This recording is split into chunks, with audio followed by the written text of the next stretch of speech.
The invitation to my son Michael's engagement party arrived by email, not even a proper card. Casual gathering at Victoria's family estate, it read, followed by an address I knew all too well. After all, I'd signed the paperwork to purchase it less than 3 months ago through one of my holding companies. I adjusted my simple pearl necklace in the mirror, understated, but worth more than most cars. 25 years of strategic investments had turned my late husband's insurance payout into an empire. Though I'd kept that fact carefully hidden from our son. James had always wanted Michael to make his own way in the world. Mrs. Harrison. My property manager's voice crackled through the phone. The Montgomery estate is prepared for today's event. Should I inform the staff about your arrival? No, Robert. Let's maintain the illusion a while longer. I smiled, remembering how eagerly Victoria's family had accepted my shell company's cash offer for their struggling estate.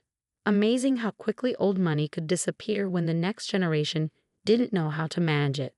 The gravel crunched under my modest sit-in as I drove through the estate's gates. Luxury vehicles lined the circular driveway, Bentleys, Maseratis, and other symbols of wealth that meant little to those who actually had it. I purposely parked near the service entrance, curious to see how this would play out. Michael spotted me as I walked toward the main entrance, his face contorting in panic. He hurried over, designer shoes clicking on the marble steps.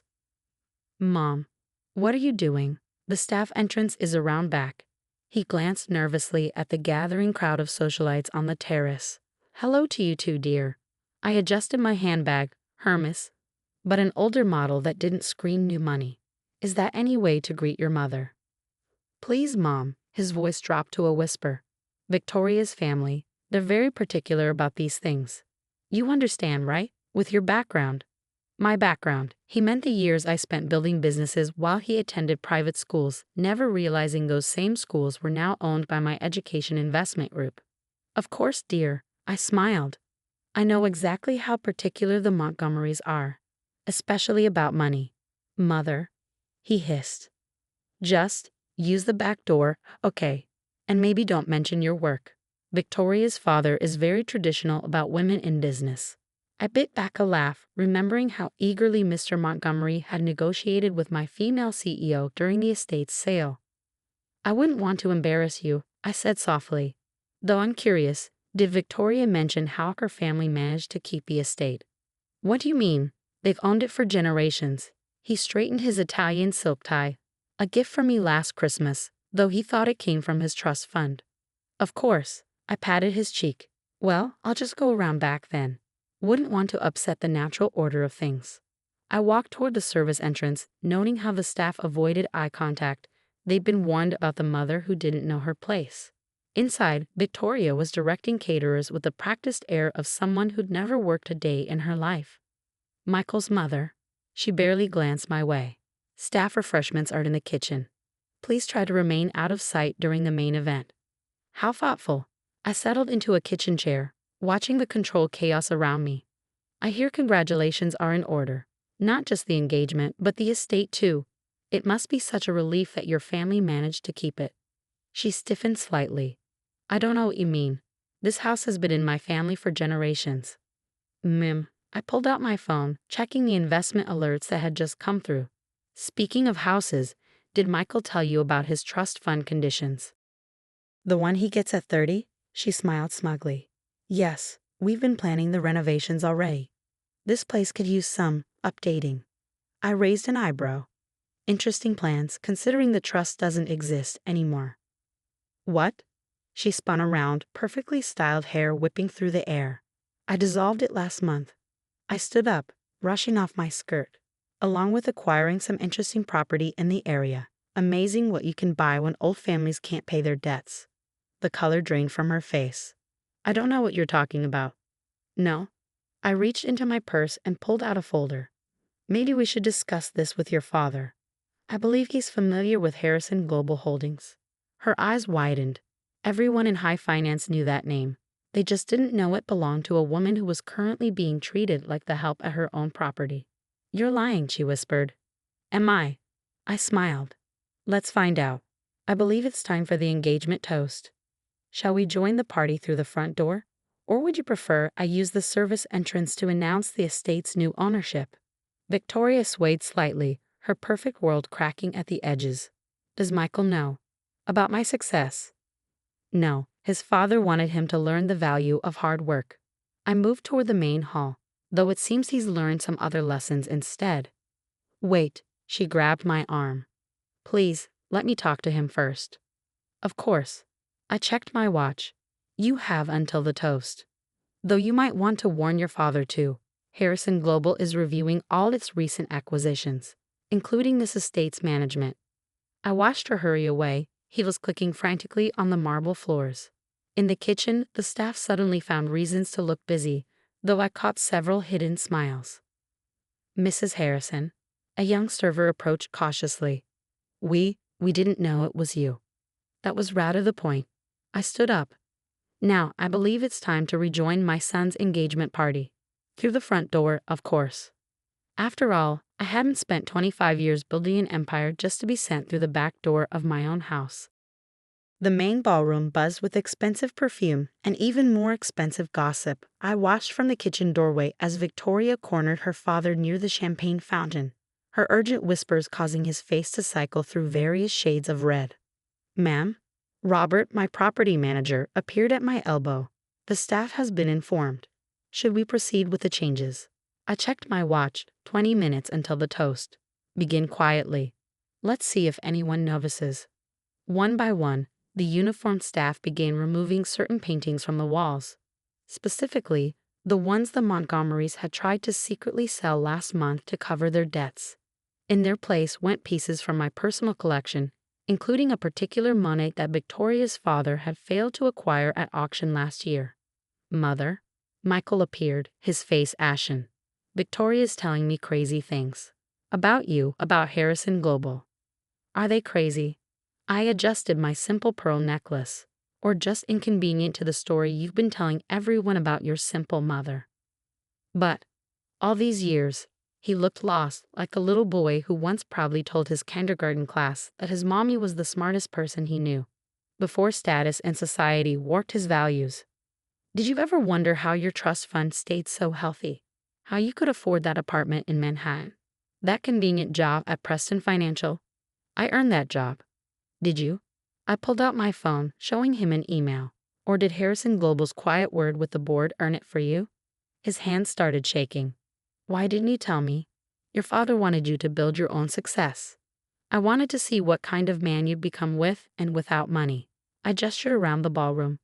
I think we both got our answer today. Victoria approached, clutching her father's arm. Mr. Montgomery looked like he'd swallowed something sour.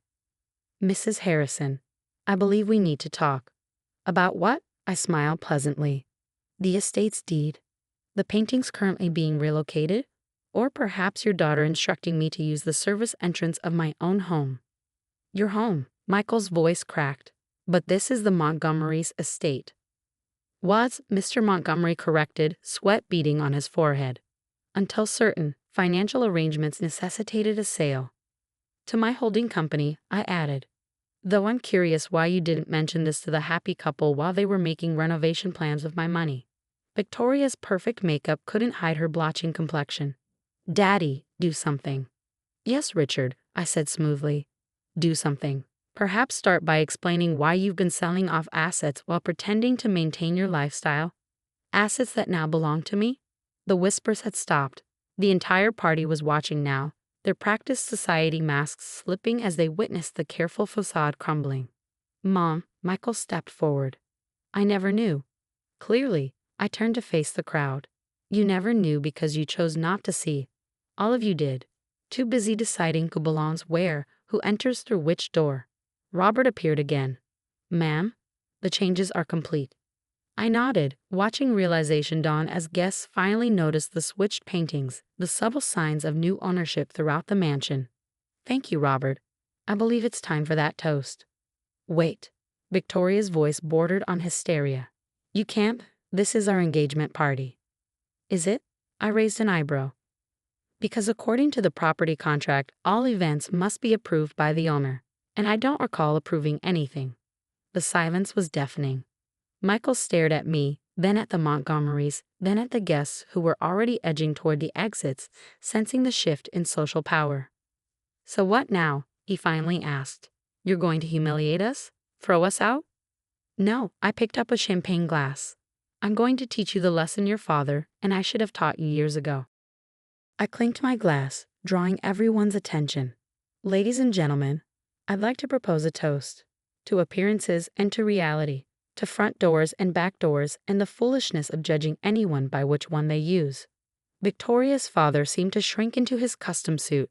Her mother clutched her pearls so hard I feared they'd break.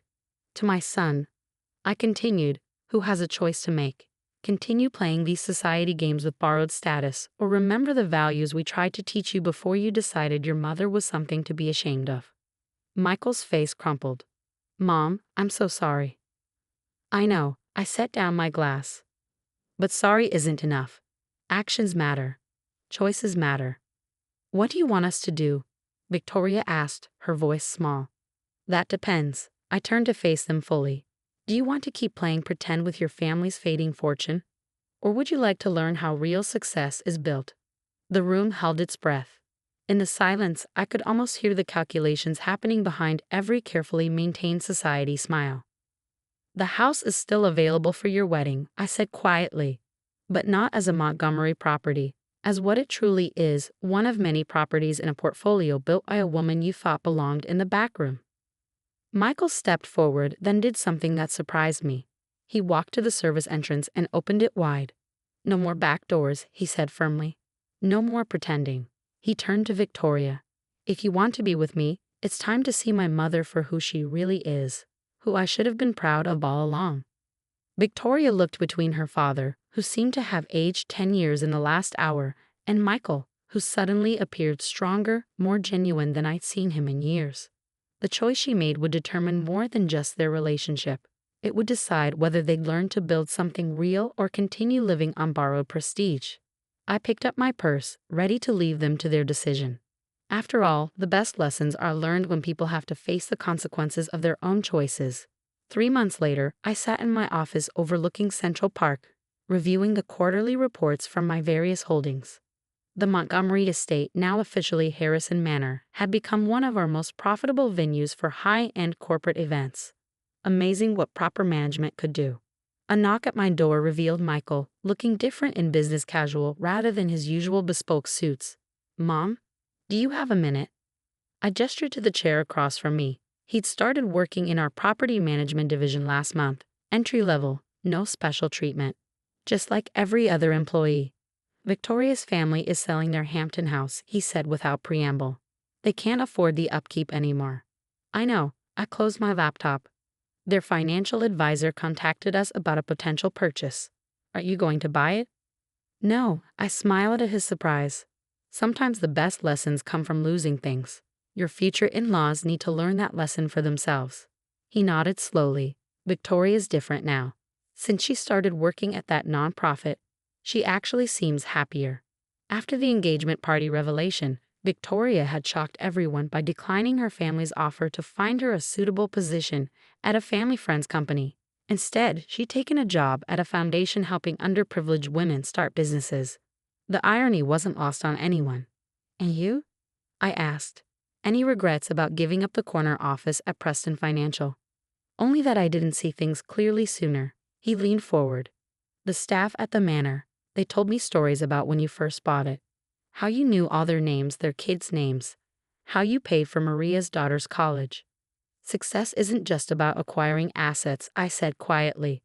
"It's about understanding their true value, including people." "I get that now." He pulled out a folder. "Actually, that's why I'm here.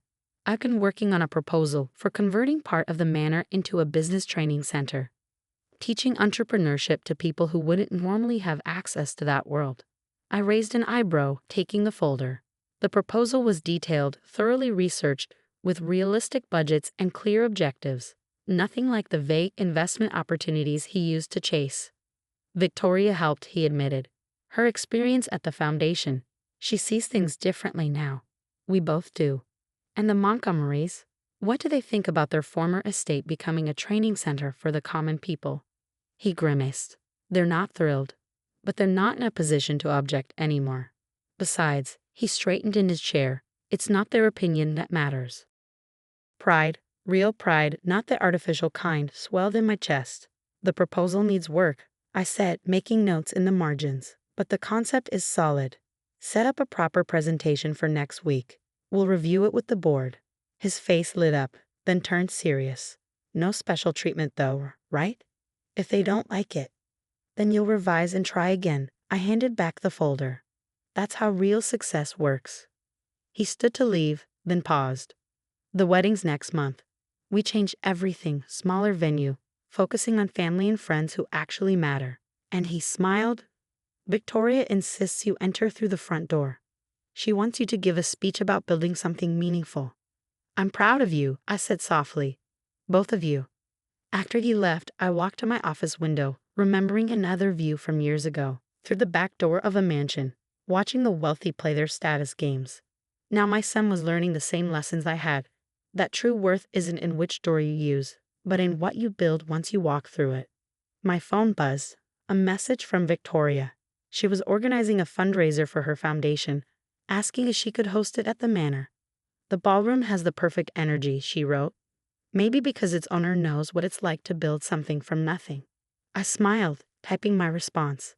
The manor's ballroom would indeed be perfect, especially since we'd replace all the old portraits of Montgomery ancestors with photographs of successful entrepreneurs from diverse backgrounds. Each picture told a story of someone who'd walked through the back door and emerged through the front. Sometimes the best revenge isn't in proving people wrong, but in teaching them to be better. My son and his fiancée had learned that lesson well.